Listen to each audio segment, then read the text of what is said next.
मरते समय कर्ण से भगवान श्री कृष्ण ने क्या पूछा था? दोस्तों, सूर्यपुत्र कर्ण महावीर थे, महादानी थे, हमेशा अपने दिए हुए वचनों का पालन करते थे। अपने जीवन काल में सदा ही उन्होंने त्याग किया, कभी भी किसी से कुछ नहीं मांगा, हमेशा अपने दोनों हाथों से सभी को दान देते गए। लेकिन अधर्म का साथ देने के कारण कुरुक्षेत्र में अर्जुन के हाथों उनका वध हो गया। मरने से पहले भगवान श्री कृष्ण और कर्ण के बीच कुछ ऐसी बातचीत हुई थी जिसे सुनकर आप हैरान रह जाएंगे। आखिर मरते समय भगवान श्री कृष्ण ने दानवीर कर्ण से क्या पूछा था? आज के इस वीडियो के माध्यम से जानेंगे। दोस्तों, कर्ण और अर्जुन के निर्णायक युद्ध में दोनों ही एक दूसरे के बाणों को काटते जा रहे थे। इस युद्ध में कभी कर्ण अर्जुन पर भारी पड़ रहे थे तो कभी अर्जुन कर्ण पर भारी पड़ रहे थे। उनके युद्ध को देखकर ऐसा लग रहा था मानो यह युद्ध कभी समाप्त ही नहीं होगा। लेकिन नियति ने तो हमेशा से ही कर्ण के साथ अन्याय किया। अब श्राप के कारण उनके रथ का पहिया जमीन में धंस गया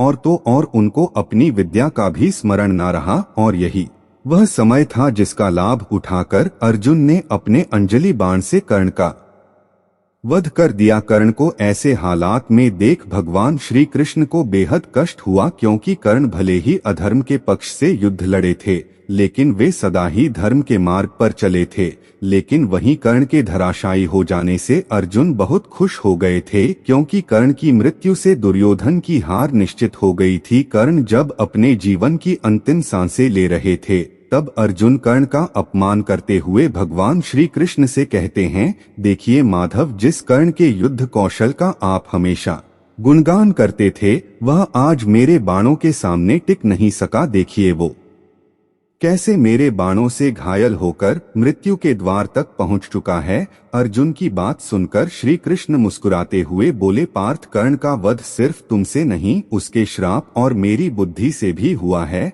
अगर मैं और पवन पुत्र हनुमान तुम्हारे रथ पर विराजमान नहीं होते तो तुम कर्ण को जीत नहीं पाते। कर्ण की दान देने की आदत को पहचानो और इस विजय को उसका दान ही समझो। यह सब सुनकर अर्जुन का अभिमान और भड़क गया। उन्होंने श्री कृष्ण से कहा, अगर कर्ण सचमुच दानवीर होता तो धर्म उसकी रक्षा करता, परंतु ऐसा नहीं है। देखिए, कर्ण मरने ही वाला है तो कहाँ गया उसका दान पुण्य। अर्जुन की बात सुनकर भगवान श्री कृष्ण ने एक लीला रचने की सोची। उसके उपरांत कर्ण की अंतिम परीक्षा लेने के लिए अर्जुन के साथ ब्राह्मण का भेष धारण करके कर्ण के सन्मुख पहुँचे। उनको देखते ही कर्ण ने उन्हें प्रणाम किया और कहा, हे ब्राह्मण देव, आपका स्वागत है, कहिए मैं आपकी क्या सेवा कर सकता हूँ? हे अंगराज, मैं तो आपके पास दान की आशा से आया था, लेकिन मुझे आपकी स्थिति का ज्ञान नहीं था। चलिए कोई बात नहीं, मैं खाली हाथ ही लौट जाता हूँ। दोस्तों, कर्ण अपने द्वार से किसी को कभी भी खाली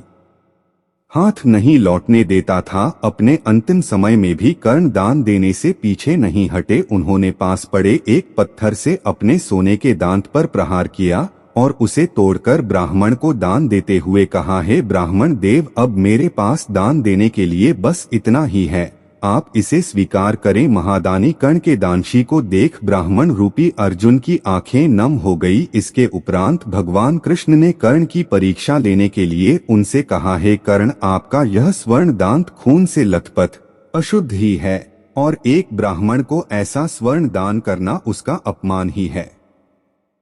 मैं इसे स्वीकार नहीं कर सकता। ऐसे में बुरी तरह घायल कर्ण हिलते डोलते किसी तरह पास पड़े अपने धनुष को उठाकर वरुणास्त्र चलाया। उससे जल की वर्षा होने लगी, जिससे कर्ण अपने दांतों को धोकर पूरी तरह शुद्ध करके उसे ब्राह्मण को दान देते हैं। कर्ण की दानवीरता को देखकर श्री कृष्ण और अर्जुन हैरान रह गए। इसके बाद श्री कृष्ण और अर्जुन ब्राह्मण का रूप छोड़कर अपने रूप में आ गए। भगवान श्री कृष्ण ने कर्ण से कहा, हे महादानी कर्ण, मुझे इस बात में कोई संदेह ही नहीं था कि तुम किसी को भी खाली हाथ नहीं जाने दोगे। तुम्हारे जैसा दानी ना आज तक हुआ है, ना तो आगे कभी होगा। हे कर्ण, तुम्हारे दानों के लिए इस संसार में तुम्हारी कीर्ति सदा अमर रहेगी। तो दोस्तों, दानवीर कर्ण की दानवीरता के विषय में आपका क्या विचार है? अपनी अपनी राय कमेंट बॉक्स में अवश्य ही बताएं। और अगर आपको हमारे द्वारा दी गई जानकारी अच्छी लगी हो तो आप हमारे इस वीडियो को लाइक, शेयर, सब्सक्राइब जरूर करें।